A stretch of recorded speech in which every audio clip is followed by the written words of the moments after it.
নমস্কার, সোজা সাপটা সুব্রতই আপনাদের স্বাগত জানাই। এই ছবিগুলো দেখুন, অভিষেক বন্দ্যোপাধ্যায়ের সাথে ছবি।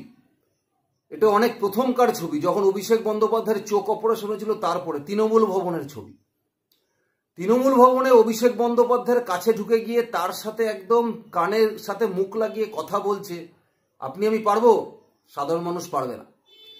দেখুন, কাজারি ব্যানার্জির সাথে ছবি। কাজারি ব্যানার্জি মমতা বন্দ্যোপাধ্যায়ের ভাইয়ের বউ, কাউন্সিলর বানিয়েছে যাকে।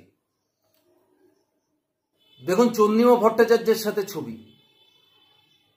ছাত্রনেতা তৃণাঙ্কুরের সাথে ছবি। মনোজিৎ মিশ্র, 31 বছর বয়স, কসবা ল কলেজের প্রাক্তনী। কতটা সাহস ভাবুন, এই মনোজিৎ তার দুই সাকরেত কসবা ল কলেজের স্টুডেন্ট দুজন, তাদেরকে নিয়ে কসবা ল কলেজের এক ছাত্রীকে গণধর্ষণ করেছে। এবং কোথায় করেছে? করেছে কলেজের মধ্যে, গার্ডরুমে।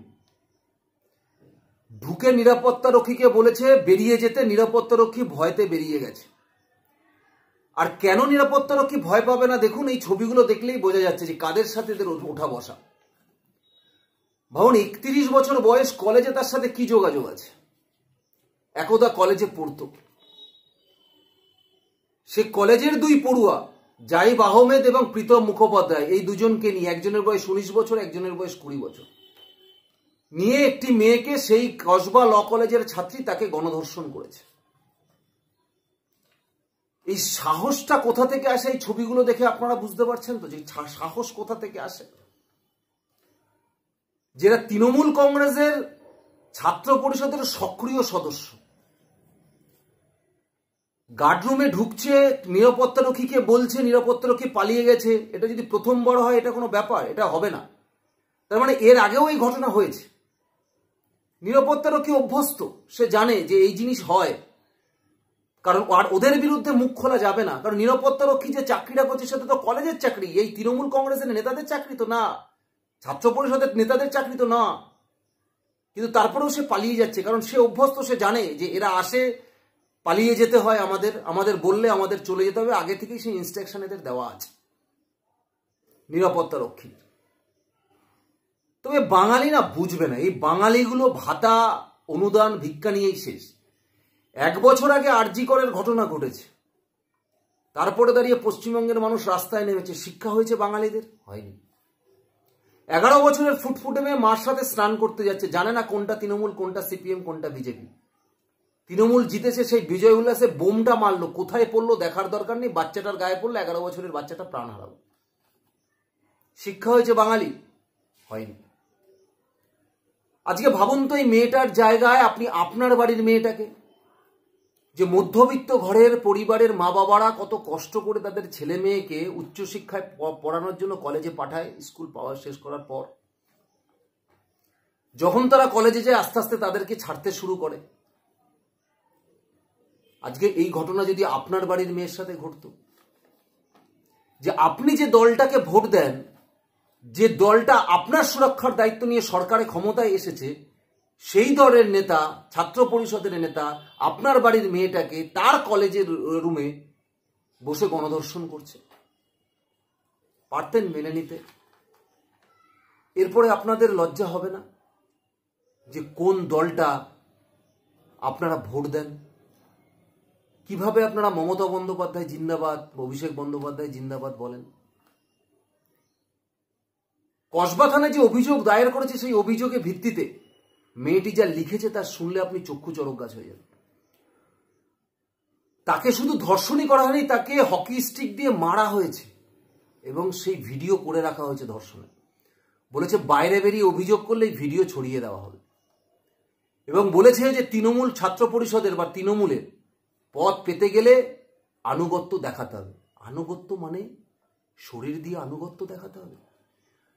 তার মানে এইভাবে তৃণমূল কংগ্রেসের ছাত্র পরিষদের যে নেতৃত্বরা কলেজে রয়েছে, তার মানে তারা, সেই সব মেয়েরা তাদের শরীর দিয়ে তৃণমূল কংগ্রেস ছাত্র পরিষদের পদ পেয়েছে, এটা বলতে চাইছেন আপনারা? তাহলে আপনার বাড়ির মেয়েটা যদি তৃণমূল ছাত্র পরিষদ করে কলেজে, জিজ্ঞাসা করবেন না আপনার বাড়ির মেয়েটাকে যে তাকে ওই আনুগত্য দিতে হয়েছে কিনা? তৃণমূল ছাত্র পরিষদের নেতাদের কাছে, তাই সে পদ পেয়েছে কিনা। আপনার বাড়ির পাশে যদি তৃণমূল ছাত্র পরিষদের কোনো নেত্রী থাকে, তাকে জিজ্ঞাসা করবেন না যে তৃণমূল ছাত্র পরিষদের পদ পেতে গেলে তাকে কলেজে এইরকম আনুগত্য দিতে হয়েছে কিনা, এই কসবা ল কলেজের ছাত্রীর মতো?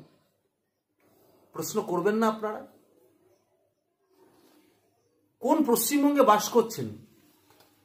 এরপরেও মমতা বন্দ্যোপাধ্যায় আপনাদের আরজিকর ঘটনার পরে যেরকম উৎসবে ফিরতে বলেছিল, আপনারা উৎসবে ফিরেছিলেন, সেরকম আবার উৎসবে ফিরে যাবেন। এর দায় শুধু মমতা বন্দ্যোপাধ্যায় না, দায় আপনাদেরও, যারা তৃণমূল কংগ্রেসকে ভোট দিয়ে ক্ষমতায় নিয়ে এসেছেন। কারণ মমতা ব্যানার্জি বুঝে গেছে যে রাজ্যে 1000-1200 টাকায় ভোট আমি কিনে নিতে পারি না, সেই রাজ্যে আমার যা ইচ্ছা আমি তাই করব। সেই রাজ্যের তৃণমূল কংগ্রেসের ছোট থেকে বড় মাঝারি প্রত্যেকটা নেতা এটা উপলব্ধি করতে পেরেছে যে মমতা ব্যানার্জি এত চুরি করেও যদি বেঁচে যায় যে বাংলার মানুষ ভোট দেয়, তাহলে আমরা যা ইচ্ছা তাই করব। মাসের শেষে 1000-1200 মমতা বন্দ্যোপাধ্যায় আছে, দিয়ে দেবে, আমাদের আর কেউ কিছু করতে পারবে না, আমরা আবার ক্ষমতায় আসবো। এর দায় আপনাদেরও নিতে হবে। যারা তৃণমূলকে ভোট দিয়েছেন, ক্ষমতায় নিয়ে এসছেন, এর দায়ভার তারা কিছুতেই এড়াতে পারবেন না। মমতা ব্যানার্জির সাথে আপনাদেরও এর দায় নিতে হবে। আমি অবাক হয়ে যাই, এখনো তৃণমূল কংগ্রেসে অনেক শিক্ষিত লোক আছে, ভদ্র লোক আছে, কি বিবেচনা করে, কি দেখে তারা তৃণমূল কংগ্রেসটা করে? এখন কি করে তারা মানুষের সামনে গিয়ে বলে যে তৃণমূল কংগ্রেসটাকে ভোট দেওয়ার কথা? এই আত্মায় লাগে না তাদের? যারা শিক্ষিত সমাজ, শিক্ষিত লোক আছেন, এই আত্মায় লাগে না? আজকে কোথায় বিদ্বজনেরা? কোথায় যারা কবিতা লেখেন, গল্প লেখেন, কোথায় তারা? আজকে নাট্যকাররা কোথায়? কেন রাস্তায় নামছেন না? কেন নামছেন না রাস্তায়? সরকারের বিরুদ্ধে প্রতিবাদ করছেন না? হায় রে সমাজ, কি করেছে পশ্চিমবঙ্গটাকে, কোথায় নামিয়ে নিয়ে এসে দাঁড় করিয়েছে মমতা ব্যানার্জি। পশ্চিমবঙ্গবাসী হিসাবে না লজ্জা লাগে। জানি না আপনাদের কি হয়, আমার তো লজ্জা লাগে পশ্চিমবঙ্গবাসী হিসাবে। যাদের গায়ে ন্যূনতম রক্ত আছে, যাদের পেটে ন্যূনতম শিক্ষা আছে, তারা অবশ্যই লজ্জা লাগা উচিত, যদি একমাত্র তৃণমূল কংগ্রেস করে পেট না চালাতে হয়। কোথায় নামিয়েছে মমতা বন্দ্যোপাধ্যায় ভাবুন একবার। তাদের ছাত্র পরিষদের নেতা, তাদের এখন খুল্লা কি বুকের পাটা, জানে এইসব কাজ করলেও আমরা রেহাই পেয়ে যাব। কবে কলেজ ছেড়েছে, এরপরে দাঁড়িয়েও কলেজে অবাধ যাতায়াত, শুধু যাতায়াত নয়, নিরাপত্তা রক্ষীকে বলছে চলে যাও, পালিয়ে যাচ্ছে নিরাপত্তা রক্ষী। মানুষ তো ছেলে মেয়েদেরকে কলেজে পাঠাতে ভয় পাবে। এই যদি তৃণমূল ছাত্র পরিষদের অবস্থা হয়, দিনের পর দিন নির্বাচন না করিয়ে কলেজগুলোতে এদের প্রভাব প্রতিপত্তি বাড়িয়ে গেছে। এরা জানে নির্বাচন হবে না, আমরাই থাকছি ক্ষমতায়, না অন্য কাউর আসার সুযোগই নেই, দিদি আমাদেরই রেখে দেবে। দিনের পর দিন একটা জায়গায় বসে থাকতে থাকতে থাকতে থাকতে অহংকার এমন জায়গায় গিয়ে পৌঁছে গেছে, যা পারছে তাই করছে, যা পারছে তাই করছে। আর দেখেছে না যে মমতা বন্দ্যোপাধ্যায় ধর্ষকদের পাশে দাঁড়ায়। আমি ভাবছি, আমি যে দল করি সেই দল ধর্ষকদের পাশে দাঁড়ায়, আমার কে কি করে নেবে, যা খুশি তাই করবে। এই তো চলছে পশ্চিম। নিন 2026 সামনে, এরকম জিনিস আবার দেখবেন নাকি এই জিনিস বন্ধ করতে চান, সিদ্ধান্ত আপনারাই নেবেন, আপনারাই আপনাদের ভালোটা বুঝবেন। ধন্যবাদ, নমস্কার।